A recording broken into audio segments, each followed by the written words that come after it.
청사진이라 할 수 있는 안디옥 교회에 대해서 깊이 생각하는 7주간의 시간을 가졌습니다. 드디어 오늘은 그 마지막 시간으로 가르치고 전파하는 교회라는 제목의 말씀을 나누고자 합니다. 세상에 많은 교회가 존재하지만 기쁨의 교회는 21세기에 우리 청년들이 세우는 교회입니다. 여러분 각자가 우리 교회에서 무언가를 얻을까, 무언가를 누릴까를 고민하기보다 더 많이 신경 쓰고 고민해야 될 것은 어떻게 우리 교회를 세울까입니다. 우리의 삶의 젊음이란 시간이 다 흘러 지나가고 결국 어느 시점에 우리도 마지막을 맞이하게 될 텐데, 그때 우리가 다녔던 교회, 우리가 세웠던 교회, 우리의 시간과 노력과 수고를 투여하여 함께 만든 교회가 어떤 모습이면 좋겠는가에 대해서 깊이 고민하기를 원하면서 이 말씀의 시리즈를 나누었고, 그 마지막 편이 오늘 말씀이 되겠습니다. 가르치고 전파하는 교회가 마지막 편이어서 참 좋습니다. 이것이 우리 교회가 품어야 할 가장 평상시에 이루어져야 되는 가장 기본적인 모습이기 때문에 더욱 그런 것 같습니다. 아무쪼록 오늘 말씀을 통하여 우리 교회가 닮아가야 할 안디옥 교회의 비전을 더 공고히 하고 그 안에서 자라나고 세워지기 위해 결단하는, 가르치고 전파하는 교회의 모습으로 함께 세워지는 우리 기쁨의 교회가 되기를 예수님의 이름으로 축원합니다. 본격적인 말씀에 앞서 우리는 본문의 이야기의 출발점이 되는 내용을 살펴야 할 필요가 있습니다. 바로 어떻게 이 교회가 가르치고 전파하는 교회가 되었는가를 이해하기 위해서는 15장 1절 말씀을 같이 살펴볼 필요가 있습니다. 같이 한번 말씀을 읽어보겠습니다. 시작. 어떤 사람들이 그대로부터 내려와서 형제들을 가르치되 너희가 모세의 법대로 할례를 받지 아니하면 이미 구원을 받지 못하리라. 아니, 이 부분에서 우리는 안디옥 교회에도 할례파의 문제가 강하게 제기되고 있음을, 대두되고 있음을 볼 수 있습니다. 이단이 나타나기 시작한 것이죠. 그들이 찾아와서 안디옥 교회에서 사람들의 구원의 문제를 뒤흔들기 시작하였습니다. 안디옥 교회는 매우 건강한 교회고 매우 복음적인 교회였음에도 불구하고 할례파, 다시 말해서 할례를 받아야만, 할례를 받고 모세의 율법을 다 지켜야만 구원을 얻을 수 있다라고 하는 내용의 이 가르침에 현혹되었던 것 같습니다. 그들은 복음과 율법을 그 형식면에서 결합시키고자 하는 시도를 가지고 있었고, 이것은 인간 내면 안에 자리 잡은 종교성에 잘 부합하기 때문에 많은 이단들이 이러한 형식과 율법주의 안에서 발생하게 되는 것입니다. 구원파, 여러분 혹시 구원파 아십니까? 구원파가 여러분한테 뭐 물어봅니까? 구원파가 오면은 여러분한테 구원 받았는지 물어봅니다. 그러면 구원 받았다고 얘기해 주면은 그러면 당신은 언제 구원을 받았습니까? 라고 되묻습니다. 그래서 구원받은 날짜, 구원은 매우 크고 중요한 일인데 구원받은 날짜를 모른다면 당신은 구원받은 것이 아니다 라고 얘기합니다. 사실 그 질문 앞에 완전히 당당하게 저 구원을 2019년 9월 28일에 받았습니다 라고 말하는 상도는 거의 없습니다. 다만 우리가 안에 불안이 찾아오죠. 나는 구원 받긴 했는데 날짜를 말하라면 그건 잘 모르겠거든요. 이렇게 생각이 들 수 있다는 거죠. 그러한 부분에서 구원을 흔드는 내용이 많다는 겁니다. 근데 이게 구원파뿐만이 아니라 다른 종류의 모든 이단들도 우리가 받은 구원의 확실성을 지속적으로 뒤흔드는 이야기를 전해주고 있다는 거죠. 구원파 관련돼서 제가 그 구원의 질문에 대해서 여러분에게 간단한 해결책을 드리자면, 여러분 다 생일이 있으신가요? 생일. 우리 호영 형제 생일이 언제죠?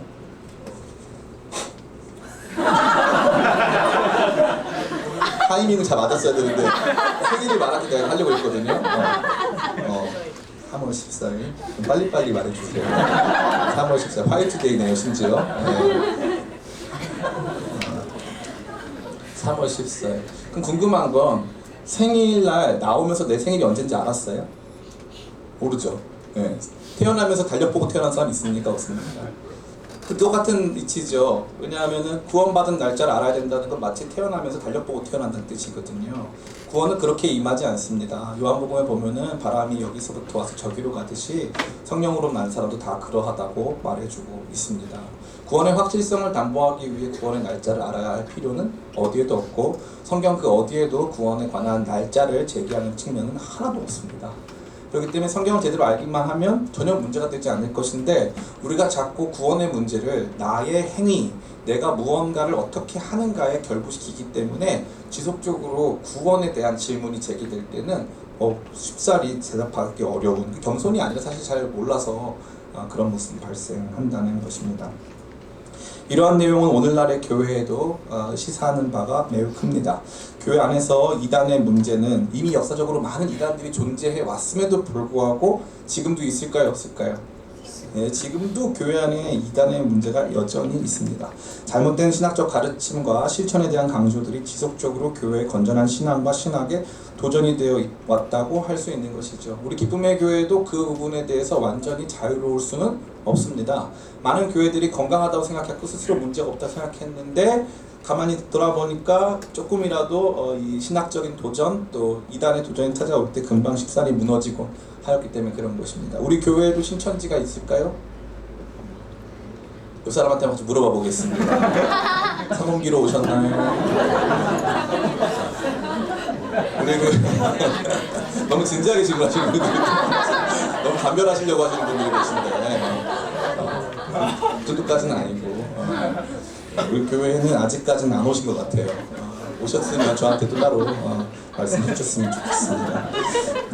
개인적으로 오기도 바라고요. 아직까지 우리 교회가 상대할 만한 어떤 그런 사이즈가 아니어서 안 오는 거면 기분이 나쁠 것 같아요. 그래서 와라. 소통하고 싶은 마음이 조심스럽게 다가옵니다. 이 모든 부분들은 세상에 존재했던 모든 교회들, 역사적으로 대단했던 교회들이라 할지라도 이 이단의 부분에 대해서는 취약했다라고 하는 걸 저 여러분에게 보여주는 거죠. 그러니까 우리로 하여금 이단에 대해서 가벼운 마음을 갖지 않도록, 이단을 무겁게 받아들이고 이 부분에서의 취약성이 있음을 인정하도록 이 말씀이 저 여러분 모두의 경각심을 일깨우고 있는 것입니다. 이러한 이단의 문제를 해소하고자, 다시 말해서 할례 안 받으면 구원을 못 받는다, 할례 안 받으면 구원 문제가 완전히 뒤틀린다 라고 말하는 그들의 가르침이 과연 사실인가 아닌가에 대해서 그 문제를 해결하고자 안디옥 교회는 바나바와 바울을 당시에 존재했던 모든 교회들의 어머니라 할 수 있는 예루살렘 교회로 파송하여 사도들과 이 문제에 대해서 논의하도록 하였습니다. 저는 이 부분이 참 좋습니다. 신학과 신앙은 무언가 우리의 이성을 초월하여 존재하는 것이 결코 아닙니다. 문제가 발생했더니 기도해봤더니 해결됐다, 나는 깨달았다, 이러한 수준이 아니었다는 것이죠. 교회는 언제나 잘못된 신앙과 신학에 대하여 토론하고 이성적으로 정리하여 왔습니다.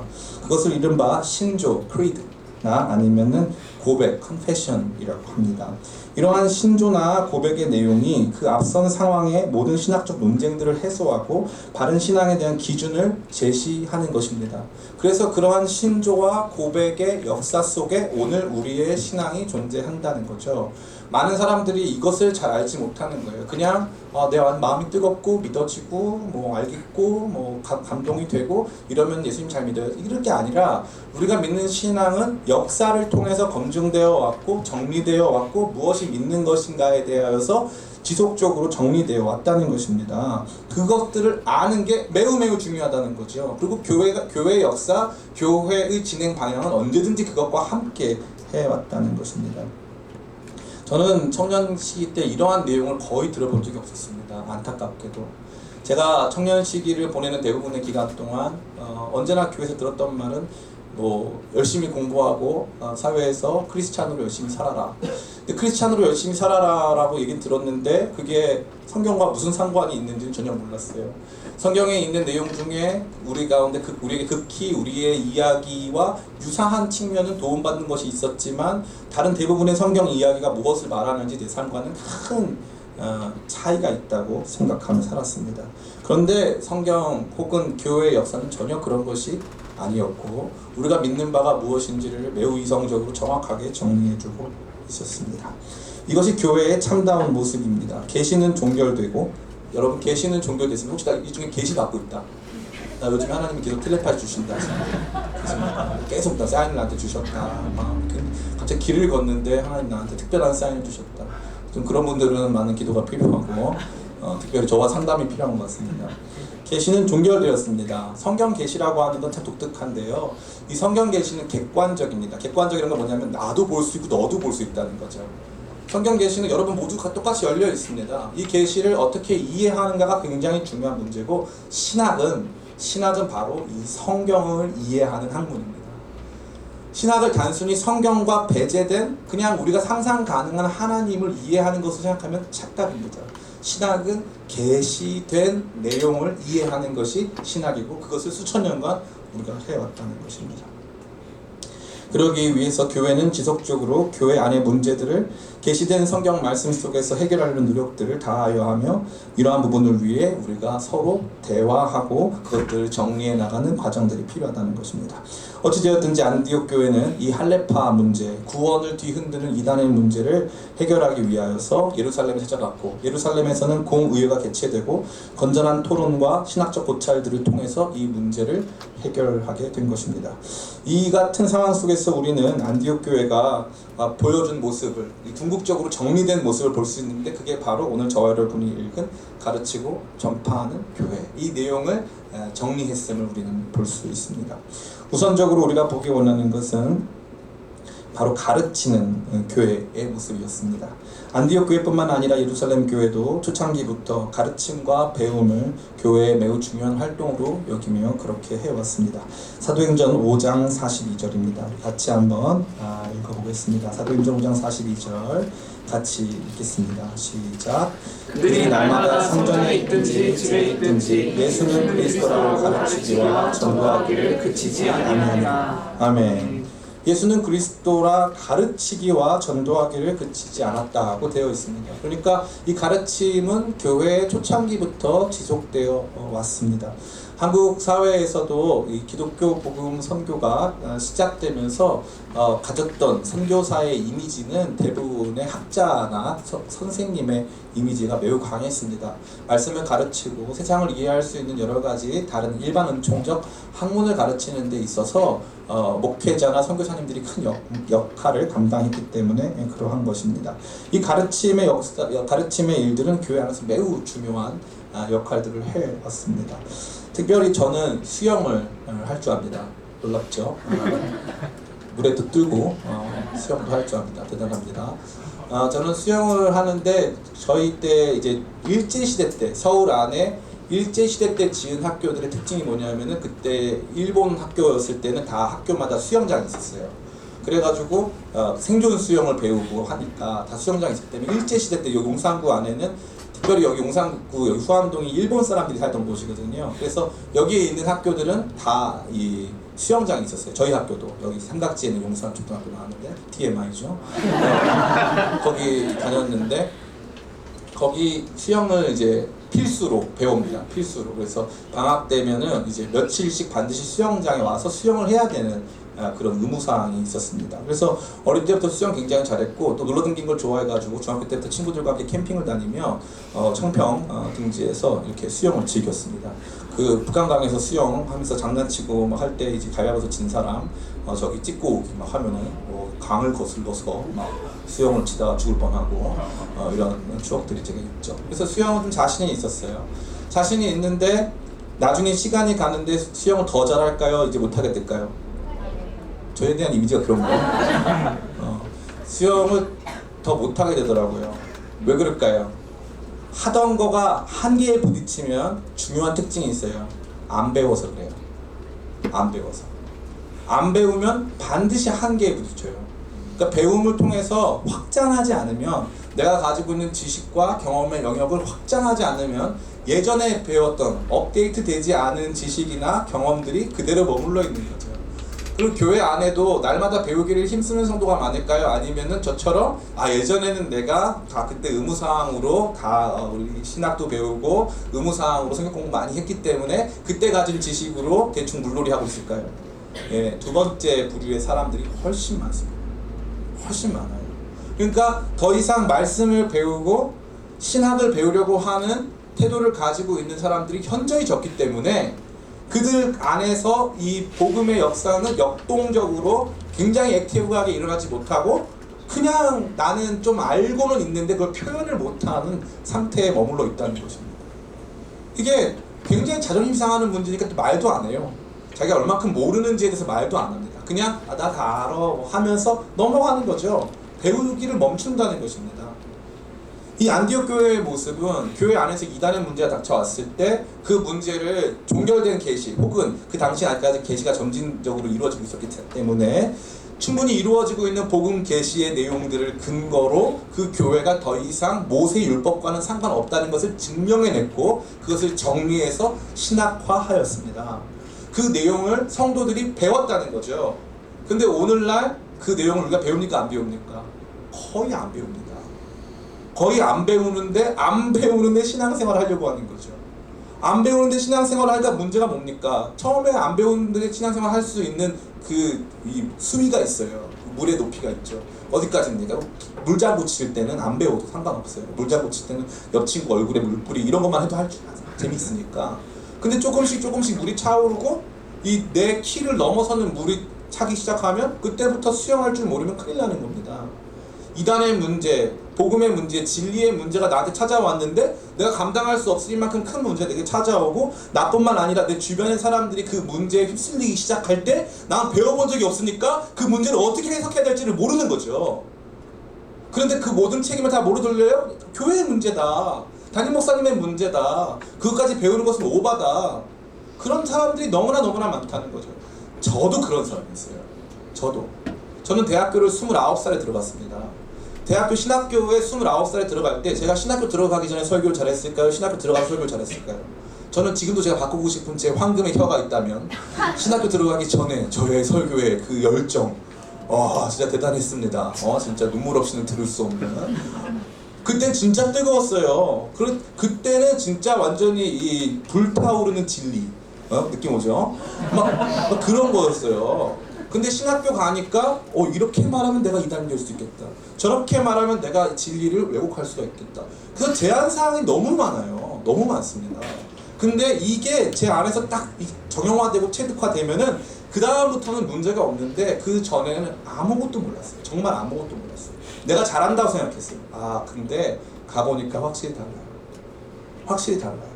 그 다음부터 어떤 일이 벌어지냐면은 두렵지가 않아요. 누가 와서 내가 믿고 있는 바를 흔들어도 두렵지가 않아요. 왜냐하면 그것은 역사 속에서 다 이미 있어 왔던 도전들이기 때문에 그거를 알기만 하면 아무 문제가 없어요. 그런데 그거를 알려고 하지 않는다는 거죠.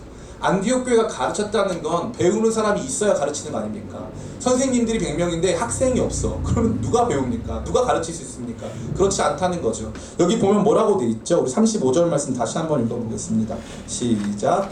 바울과 바나바는 안디옥에서 요하며 수다한 다른 사람들과 함께 주의 말씀을 가르치며 전파하니라. 아멘. 심지어 여기 보니까 수다한 많은 숫자의 사람들과 함께 주의 말씀을 가르치며 전파할 수 있는 기회를 얻었다는 거죠. 안디옥 교회가 갖고 있는 단순히 숫자가 많은 게 아니에요. 기쁨의 교회의 문제가 뭡니까? 우리 교회는 청년들이 많아지고 있고 부흥하고 있는 교회입니다. 그런데 우리 교회 안에는 아직까지 이러한 아카데믹한 활동이 너무 없어요. 너무 없습니다. 이 활동에 대해서 요청하는 사람도 거의 없어요. 이 활동을 제대로 하려고 하면은 다른 활동들이 더 우선시되는 경향을 보여주고 있습니다. 이거 비단 우리 교회뿐만 아니라 많은 교회들이 그렇게 하고 있는 거죠. 그러니까 신앙생활을 똑같이 많은 시간을 들여서 했음에도 불구하고 아는 게 없으니까 기쁨이 없는 거예요. 실력이 자라진 않고 나 자신이 신앙 안에서 그 영역의 확장을 이루지 못하기 때문에 아무것도 제대로 느껴지지 않고 깨달아지지 못한다는 것입니다. 신앙은, 특별히 지식을 기반으로 한 신앙은 저와 여러분 모두에게 제일 중요한 밑바탕을 만들어줍니다. 이 밑바탕이 없어지면요, 나중에 처음에는 재밌고 즐겁다가도 이 밑바탕이 없으니까 금방 식어버리고 금방 아무것도 아닌 것처럼 전락해진다는 것이 우리의 크나큰 한계가 되는 것입니다. 교회는 배우려고 하는 사람이 있을 때, 배우고자 하는 사람이 있을 때 교회답게 건강하게, 강하게, 확실하게 성장할 수 있는 것입니다. 저 여러분들이 우리 기쁨의 교회가 그러한 모습이 될 수 있도록 더 배우기를 힘쓰고 또 그러한 가운데 서로 가르치고 토론하면서 신학의 문제들을 함께 정립하고 알아가기를 힘쓰는 교회 되기를 간절히 축원합니다. 특별히 우리 기쁨의 교회가 다른 교회와 달리 가지고 있는 인적 구성, 사람의 구성에서 드러난 특징이 있는데 단일 교회로서는 신학과 학생 비율이 압도적으로 높다는 사실입니다. 자, 본인이 신학과다 하는 분들 좀 커밍아웃 해보겠습니다. 나는 신학과입니다. 한번 손 들어보겠습니다. 높이 드세요. 부끄러워 마시고. 우리 김미소 자매부터 저 뒤도 보시면 심지어 장능혁 형제까지 신학과였던 곳입니다. 네. 여기도 지금 이소은 자기 신학과라는 사실을 숨기고 있고요. 복수 전공이거든요. 근데 자기 필요에 따라서 권위를 내세울 때 또 누구 있다? 한재성 형제도 심지어 신학과. 그럼 생각보다 많은 사람이 신학과 전공했다는 사실이죠. 참 어이가 없고 기가 막힌데 이렇게 단일 교회 치고 신학과가 많음에도 불구하고 그 어떤 아카데믹한 활동도 이루어지지 않는 거예요. 참 놀라운 일입니다. 신학적인 뭐 이슈를 다루거나 주제를 다루거나 하다못해 그 흔한 동성애 논쟁마저 우리 교회는 없습니다. 왜 그럴까요? 물론 담임 목사가 잘하고 있기 때문에 여러분이 굳이 그렇게까지 할 필요가 없다고 느낄 수도 있습니다. 그러나 그럼에도 불구하고 교회의 건전성은 질문에서부터 비롯되고 그 질문을 종결된 계시를 성령의 조명 아래서 해석해내고 같이 읽어나가고 객관적으로 그 뜻이 무엇인가를 밝혀나가기 시작할 때 우리는 보다 확실한 신앙적인 기틀을 다질 수 있는 것입니다. 교회가 가장 초라할 때가 언제입니까? 성도들은 많은데 배우려고 하는 성도가 없을 때 교회가 가장 초라합니다. 안디옥 교회가 가진 좋은 측면은 무엇이냐면은 성도도 많았지만 배우려고 하는 사람이 많았다는 거죠. 우리 교회도 마찬가지 아닐까요? 만약 우리 교회가 예를 들면은 뭐 음악학원이라고 치십시다. 우리 교회 안에 음악 이렇게 많은 수강생들, 피아노 학원 이렇게 많은 수강생들이 있는데 다 바이엘 학원을 못 끝내서 전체가 다 바이엘만 계속 치고 있다고 생각해 보십시다. 학원을 봤더니 다 바이엘을 치고 있는 거예요. 그러면 이 학원이 명성이 있을까 없을까요? 바이엘 전문 학원도 아니고 끊임없이 그것만 한다는 게 말이 안 되는 모습 아닐까요? 보니까 우리 교회 와봤더니 어떤 학생들은 막 체르니도 치고 어떤 학생들은 베토벤도 치고 하면서 교회가 막 진짜 다양한 모습으로 정말 이 실력의 격차들을 보여주면서 막 성장해야 되는데 성도는 많은데 이거 배우려고 하는 사람이 없어요. 성도는 많은데 목사님들이 답을 제시하기 전까지는 제대로 된 답을 제시할 수 있는 성도조차 없다. 그것은 매우 안타까운 일입니다. 필라델피아에 가면은 그 교회들이 순서가 있는데 어떤 교회는 처음에 세워진 교회는 필라델피아 뭐 퍼스트 프레스비테리안 처치 그래서 필라델피아가 필라델피아 제1장로교회 뭐 이렇게 한단 말이에요. 그러면 이제 거기서 제일 유명한 교회가 몇 군데 있는데 그 중에 제일 유명한 교회가 제10장로교회예요. 필라델피아 제10장로교회가 아주 유명합니다. 그러면 이 장로교회 특징이 뭐냐면은 목사님이 그날 구약 성경을 설교하잖아요. 그러면 성도들이 히브리어 성경책 갖고 와요.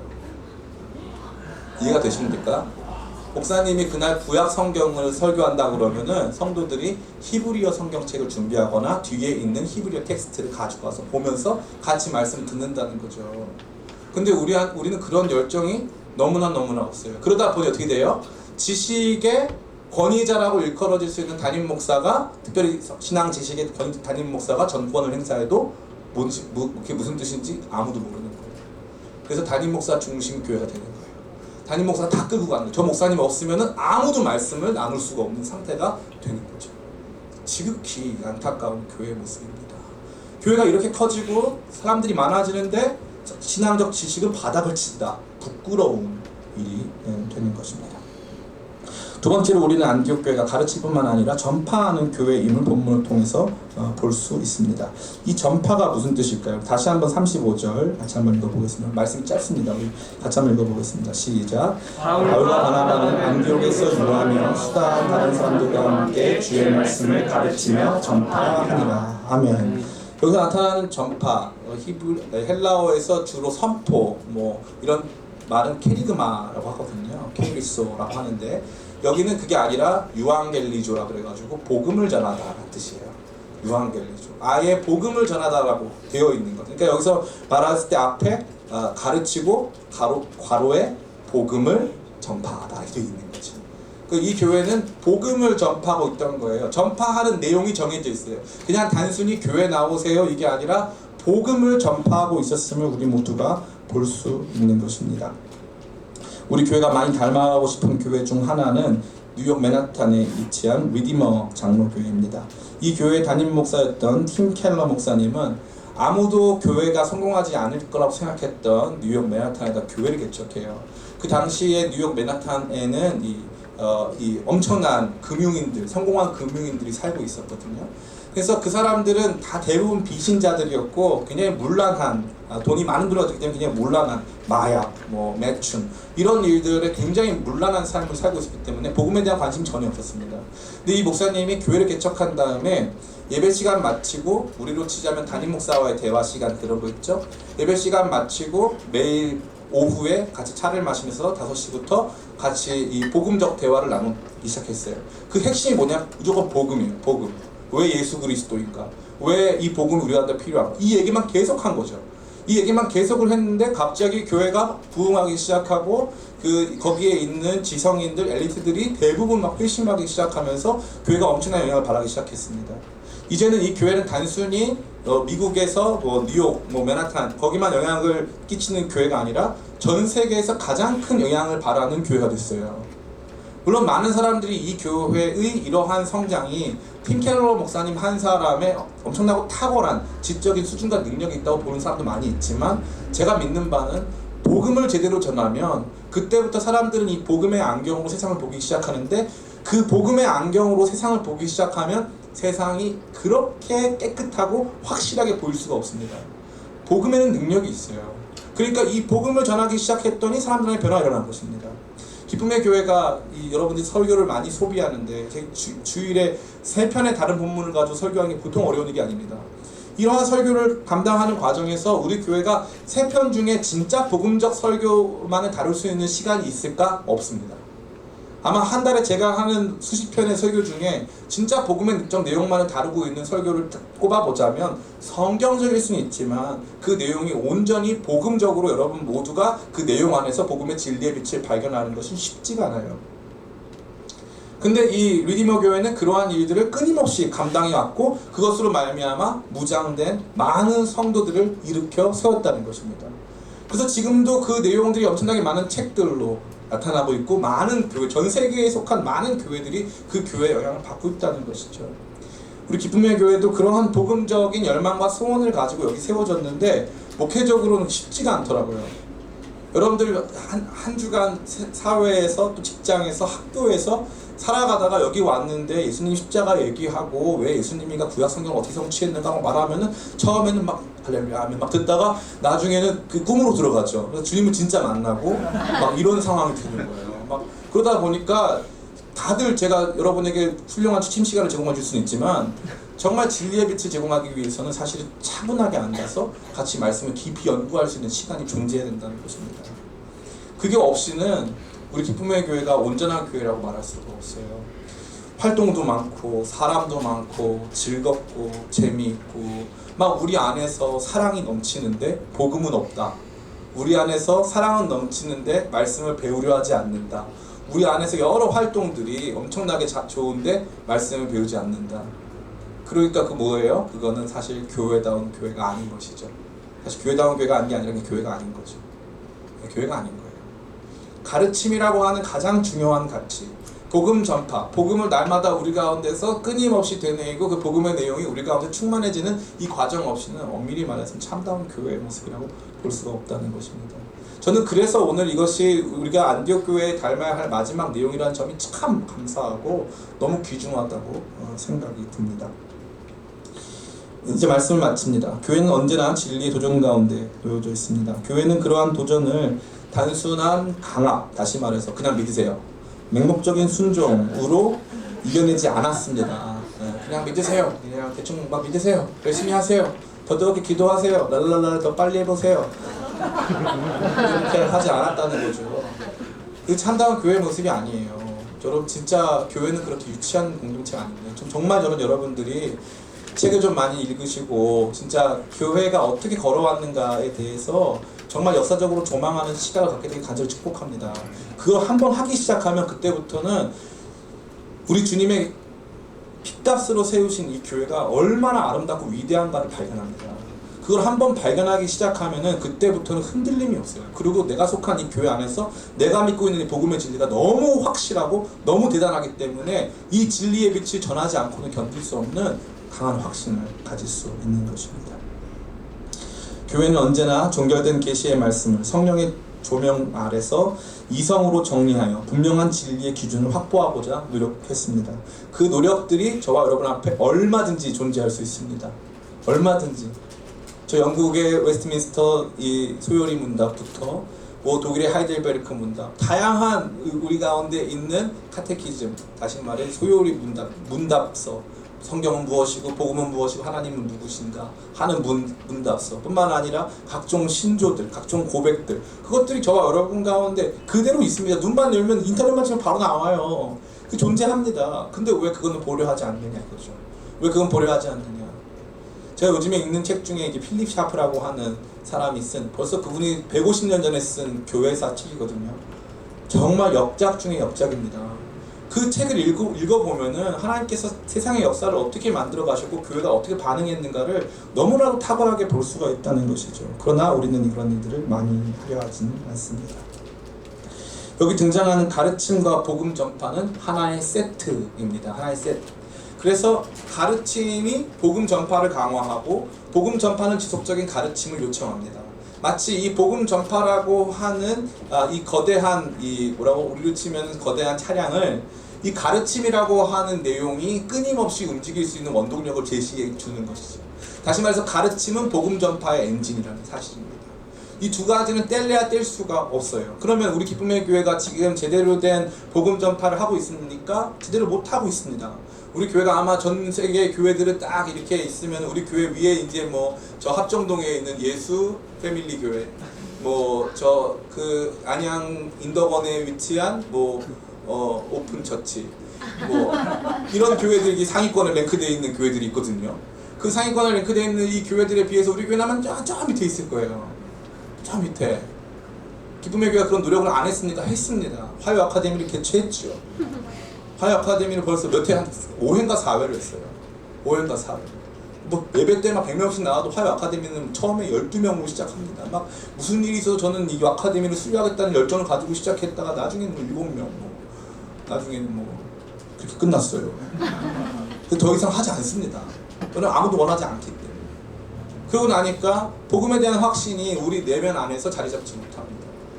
내면 안에서 복음에 대한 확신이 자리 잡지 못하고 하니까 우리의 삶에서 신앙과 삶은 괴리되기 시작해요. 삶이 신앙으로 해석이 안 돼요. 그러기 시작하니까 실력 없는 그리스도인들이 막 양산이 되는 거예요.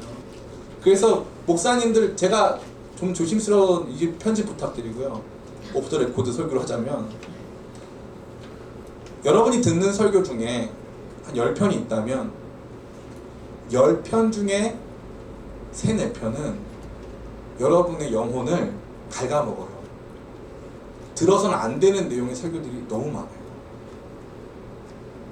A라고 하는 본문이 있는데 이 본문의 뜻은 절대 그런 게 아닌데 이 A라고 하는 텍스트를 전혀 다른 내용으로 해석하고 그걸 우리의 감정이나 우리의 기호에 맞게 적용시키면서 저와 여러분들의 마음을 이렇게 북돋는 내용의 설교가 너무 많습니다.